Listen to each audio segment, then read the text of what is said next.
Libro Fest Metropolitano 2022. ¿Cómo están? Es un gusto estar con ustedes en esta versión 2022 del Libro Fest de la Universidad Autónoma Metropolitana. Ahora me toca presentar un texto denominado Antología sobre la hoja de coca. Mencionarles que este texto es parte de la colección de los 200 libros de la Biblioteca Boliviana del Bicentenario y fue publicado el año 2021 bajo la vicepresidencia del Jilata David Choquehuanca, quien llegó al poder después de derrotar al golpe de Estado gestado el 2019.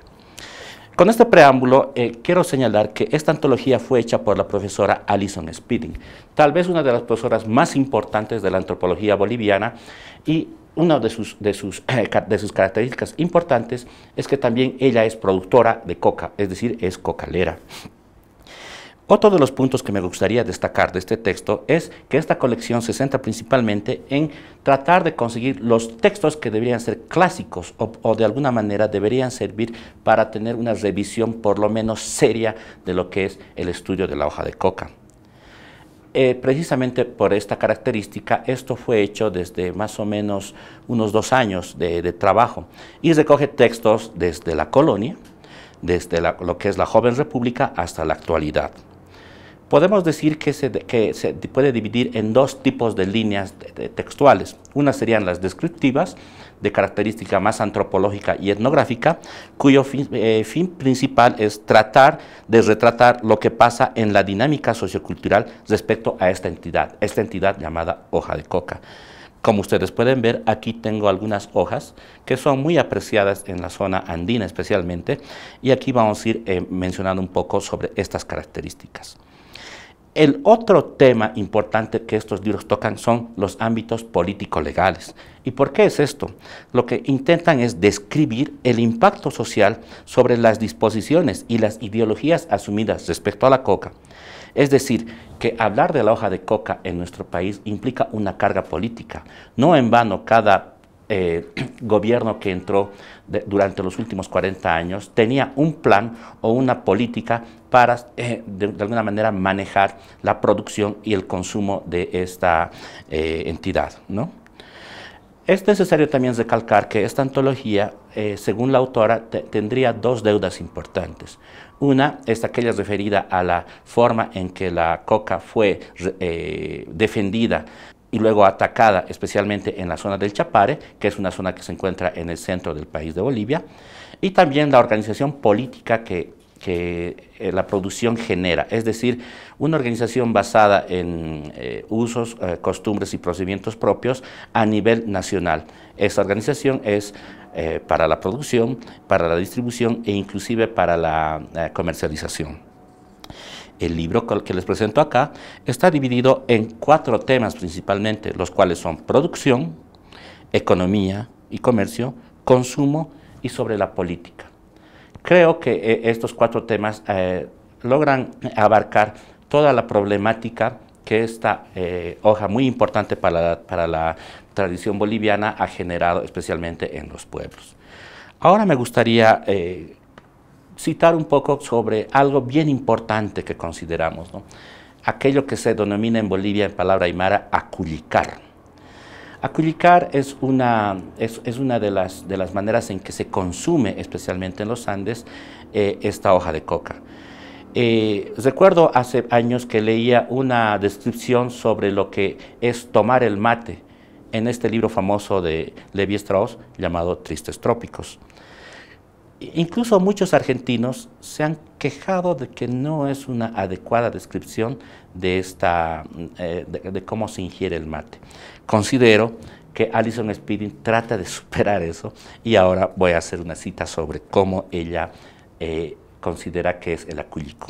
Nos dice: colocar hojas enteras, previamente secadas al sol, una por una dentro de la mejilla, añadiendo una o más dosis de la sustancia alcalina preferida, hasta lograr un bolo que la o el consumidor considera del tamaño satisfactorio. El jugo resulta de la interacción de la saliva. Con este bolo es lo que se entrega, aunque algunas personas prefieren escupirlo. Durante un periodo que puede variar desde 45 minutos hasta unas 2 horas o más. Luego se extrae el bolo de hojas mojadas y parcialmente trituradas y se lo bota. Cuando no hay otros factores externos que controlan este periodo, o el consumidor decide cuándo botar su bolo, según su percepción de que éste ha perdido su sabor. O más exactamente, ha dejado de tener el sabor que busca o considera agradable.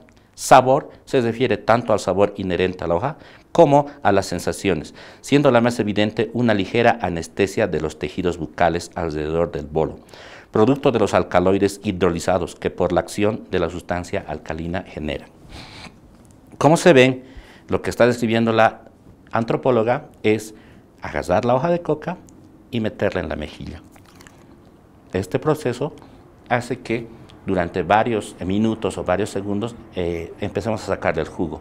Y eso es, digamos, una de las principales maneras de consumir la coca en nuestro país. Y esta manera ha generado una serie de dinámicas sociales a las que muchos inclusive han ido culpabilizando, y eso es lo que la autora también nos muestra, ¿no? Cómo han sido las percepciones de las personas o los indios que mascaban coca. Y este es el otro tema que me gustaría citar también. ¿Quiénes consumen o cómo consumían? Y esto creo que es importante. Cito: otro tema del debate permanente con referencia al consumo de la hoja de coca tiene que ver con cuántas personas lo consumen y quiénes son. Existe una visión de que antes de la invasión española, los que consumían este producto especialmente eran las élites incaicas o la nobleza, y su uso estaba prohibido especialmente para los trabajadores o los agricultores, e inclusive los que eran guerreros.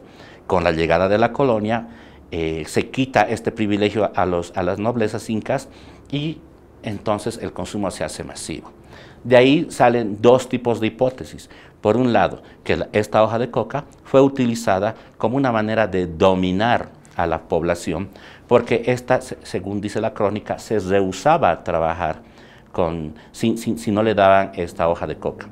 O por el contrario, también puede ser vista como una forma de liberación, porque en estos últimos tiempos se ha visto como un símbolo de resistencia indígena íntimamente ligado a las luchas y a las demandas. Pero no solamente eso. La autora lo que nos hace es también ver algunos prejuicios que tenían una serie de autores en esta época, ¿no? Por ejemplo, han habido prejuicios en las novelas que la autora cita. Esta de Rodolfo González nos señala cómo cuando las personas criollas, las no indígenas, empezaban a mascar hoja de coca. Y los describe de una manera como si estuvieran, desde una visión evolucionista. Cuando el criollo masca coca, según estos autores, empiezan a degradarse, es decir, empiezan a volverse primitivos y salvajes. Esa era la visión que se tenía respecto a la hoja de coca por parte de los grupos criollos.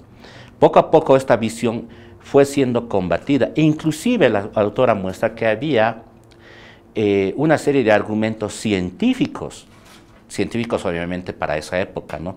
De que la coca lograría prescindir de la alimentación y solamente mascar hoja de coca. Todo esto se fue rebatiendo con el tiempo y durante especialmente los años 90 se hizo varios estudios, y cito uno de los estudios más importantes, ¿no? Que se llama, le denominaría yo, las miradas científicas, que también la autora nos presenta. Y esta cita fue hecha por el Instituto Boliviano de la Altura. ¿Qué nos dice? En el campo fisiológico, respecto al ejercicio muscular, se observó que la capacidad para realizar más trabajo no aumenta con el acullicu, pero sí la capacidad de tolerarlo. Con relación a la sensibilidad respiratoria, se observó que el acullicu tiene un efecto estimulador de los centros respiratorios. La prueba de absorción de glucosa sugiere que la coca ejerce un efecto moderador del consumo general de la glucosa. El acullicu no influye en el consumo diario de nutrientes. Y finalmente, en la sangre de los acullicadores se encuentra cocaína en dosis moderadas. ¿Qué quiere decir con esto? Esa visión de que cuando la gente masca coca o acullica coca, que es más correcto, se ha ido desmantelando esa visión de que prescinde de comer. Es decir, este tipo de estudios fueron trabajando una visión especialmente de aquella que marcaba la coca, aquella frase famosa que dicen, coca no es cocaína, ¿no es cierto? Entonces, aquí vemos que la autora también, a partir de una visión histórica, social, y económica nos está mostrando la importancia de la hoja de coca y la importancia de ir bajando estas etiquetas con bastante prejuicio. Para finalizar, yo creo que hay importante un tema que la autora toca bastante. Hoy en día la coca se está haciendo, su consumo se está generalizando por muchas partes, es decir, ya está llegando hasta Argentina, ya está llegando a Chile, ya está llegando a Brasil, pero solamente la visión, esto del consumo solo en Bolivia, porque en muchas partes no podemos llevar coca o llevamos en cantidades mínimas. Este consumo ahora está, y la producción especialmente, conlleva un problema, y aquel problema ha sido identificado como los agroquímicos. Es decir, la hoja de coca, lo que está pasando hoy en día está siendo atacada por una serie de plagas especialmente, que hacen de que la producción sea magra. Y aquí nuevamente Alison nos dice: solo en las últimas décadas se ha incorporado el uso de agroquímicos, entre pesticidas, fertilizantes y principalmente en el chapare, herbicidas. Estos usos son preocupantes por cuanto generalmente se realizan sin asesoramiento técnico alguno. Así, las y los cocaleros los aplican sin medir las cantidades con exactitud y a veces los usan en combinaciones y contextos inapropiados. Peor, un tema que hasta la fecha no ha sido investigado es el referido a los residuos de estos productos, algunos de los cuales, ciertos pesticidas, son altamente tóxicos, que pueden persistir en la hoja ya comercializada, así como sus posibles consecuencias sobre la salud de sus consumidores y de los productores, que no usan ropa protectora, como máscaras, guantes, botas, y etc. Como se observa, entonces, la hoja de coca también en su producción actual tiene bastantes problemas. Es por eso que hoy en día hay muchos productores que están girando a la producción agroecológica. ¿Por qué? Porque al parecer estas hojas que están un poquito dañadas, agusanadas o un poco comidas por una serie de animales, son más apreciadas. En cambio aquí las hojas grandes, que son muy apetecidas y todo eso, ya van a ser un poco criticadas porque existe la visión de que están siendo producidas con agroquímicos. Podríamos señalar que este texto, los dos tomos, que son muy importantes leerlos, nos hablan de la producción, lo que habíamos hablado hasta ahora, el consumo, y esa brillante descripción que nos da Alison en su etnografía, la criminalización.